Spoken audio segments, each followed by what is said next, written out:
Let's listen to what the Lord says in His Word, and then we'll come to Him in prayer.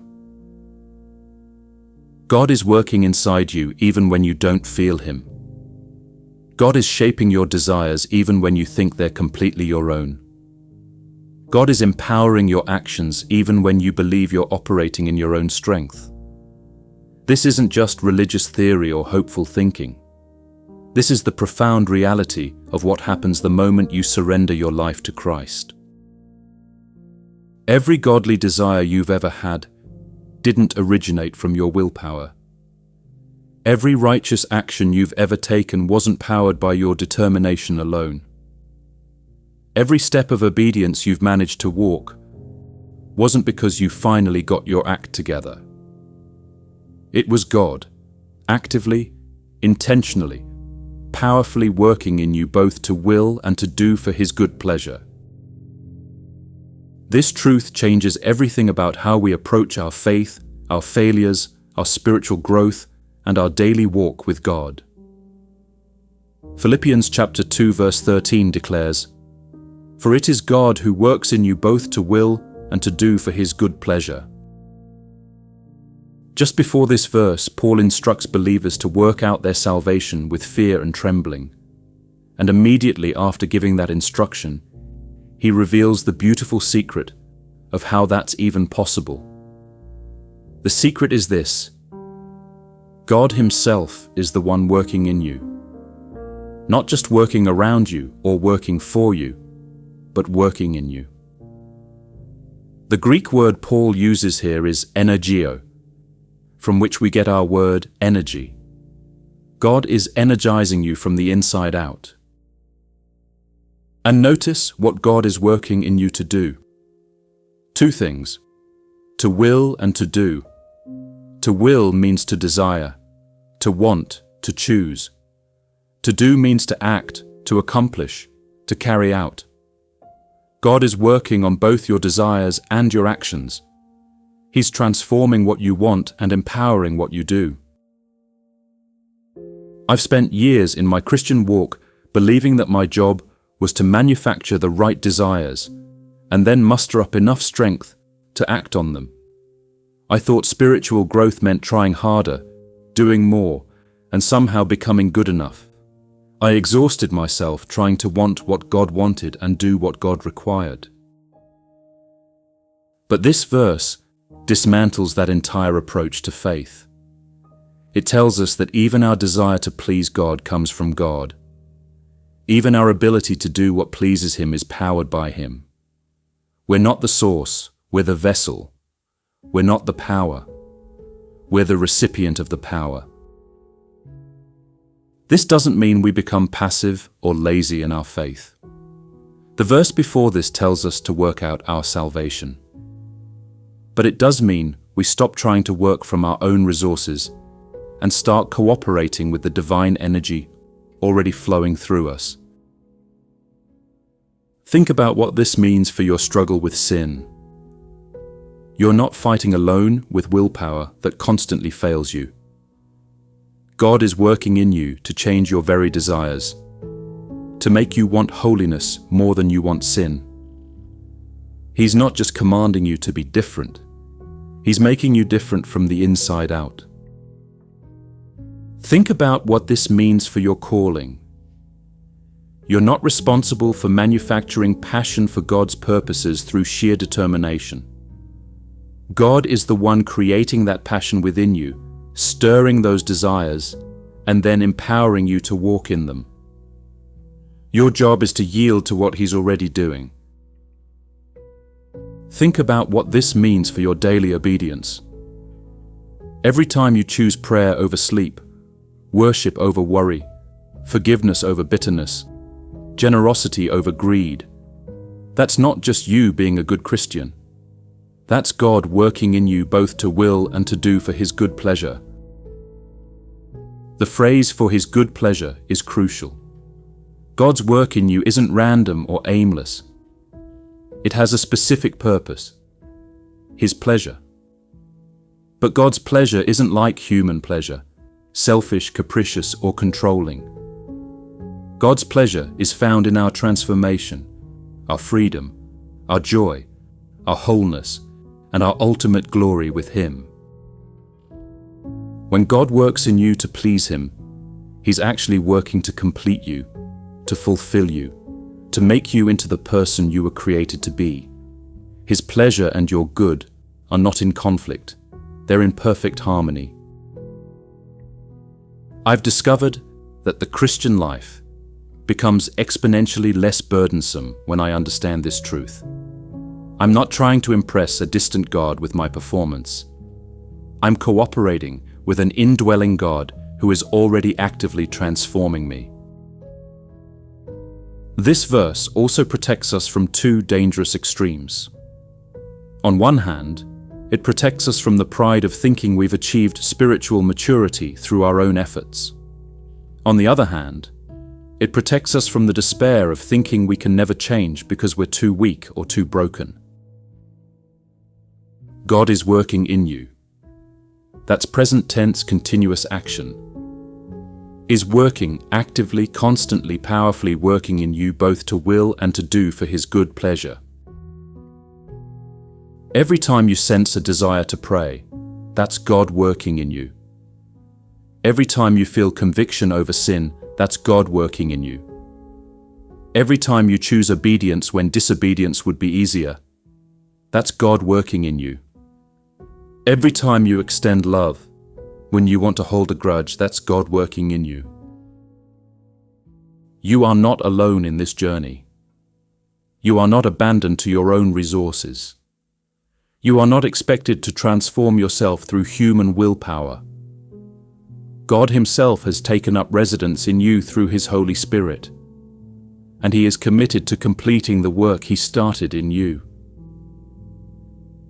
Now let's come before our faithful God in prayer, asking Him to help us desire what pleases Him and to empower us to do His will. Heavenly Father, I come before you with a heart that is humbled by this truth. You are working in me. Even as I pray these words, you are actively at work in the deepest parts of who I am, shaping my desires and empowering my actions for your good pleasure. Forgive me for the times I have treated my faith like a performance instead of a partnership. Forgive me for the times I have taken credit for victories that were powered by your grace. Forgive me for the times I have wallowed in defeat, forgetting that you are the one working in me and you never abandon your own work. Lord, I surrender to your work in me today. I stop striving in my own strength and start yielding to your strength within me. I stop trying to force myself to want what you want and start asking you to change my desires from the inside out. I stop attempting to accomplish your will through my limited power and start depending on your unlimited power flowing through me. Work in me, Father. Work in my mind to transform my thoughts until they align with your truth. Work in my heart to purify my desires until I want what you want. Work in my will to strengthen my choices until I consistently choose your ways. Work in my emotions to heal the wounds that drive me towards sin and away from you. I pray that you would create in me a clean heart and renew a right spirit within me. Where there is pride, plant humility. Where there is selfishness, cultivate generosity. Where there is bitterness, grow forgiveness. Where there is fear, establish faith. Where there is anxiety, produce peace. Make me desire prayer more than I desire distraction. Make me hunger for your word more than I hunger for the world's entertainment. Make me crave worship more than I crave comfort. Make me yearn for your presence more than I yearn for people's approval. I pray for every person listening to this message who feels stuck in their spiritual journey. Work in them, Lord. They may feel like they're not making progress, but you are making progress in them. They may feel like their desires will never change, but you are changing their desires even now. They may feel too weak to obey, but your power is being perfected in their weakness. For those struggling with addiction, work in them both to will and to do. Give them a desire for freedom that overpowers their desire for the substance or behavior that binds them. Give them the supernatural strength to take one obedient step at a time, knowing that each step is empowered by you. For those battling doubt and unbelief, work in them both to will and to do. Strengthen their faith, increase their trust. Help them to believe even when they cannot see. Give them confidence in your promises even when circumstances contradict those promises. For those called to specific ministry or service but paralyzed by fear or inadequacy, work in them both to will and to do. Ignite passion for your purposes. Remind them that you don't call the equipped, you equip the called. You will provide everything they need to accomplish what you've asked them to do, because you yourself will be working in them. I pray that we would become people who are sensitive to your work in us. Help us to recognize your voice when you speak to our hearts. Help us to discern your leading when you guide our steps. Help us to cooperate with your transforming power instead of resisting it. Teach us the difference between our flesh and your spirit. When sinful desires rise up, help us to recognize that they are not coming from the new creation you are forming in us. When righteous desires emerge, help us to see them as evidence of your active work within us. I ask that you would give us patience with the process. Your work in us is thorough, and thorough work takes time. Help us to trust your timing. When we don't see immediate change, remind us that you are working beneath the surface, laying foundations that will support lasting transformation. Give us the humility to give you all the glory for any spiritual progress we make. Let us never forget that apart from you we can do nothing, but that with you working in us, all things are possible. I pray that your good pleasure would become our greatest desire. May we find our deepest joy not in getting what we want, but in wanting what you want. May we discover that your pleasure is not in conflict with our good, but is the very path to our ultimate fulfillment. Work in us, Father, until Christ is fully formed in us. Work in us until your image is clearly reflected in us. Work in us until we love what you love, hate what you hate, desire what you desire, and do what brings you pleasure. Thank you that we are not alone in this journey. Thank you that you have not given us a command without giving us the power to obey it.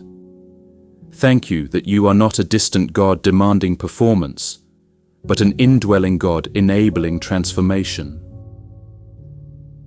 Complete the work you have started in us. You who began a good work in us will be faithful to complete it. We trust you. We yield to you. We depend on you. May your will be done in us and through us, for your good pleasure and for your glory. In the mighty name of Jesus, the author and perfecter of our faith, I pray. Amen. If this message has helped you understand that God is working in you both to will and to do for His good pleasure, please type, "God is working in me," in the comments. I believe that as you declare this truth, you are opening your heart to cooperate with the divine work already happening within you. Amen.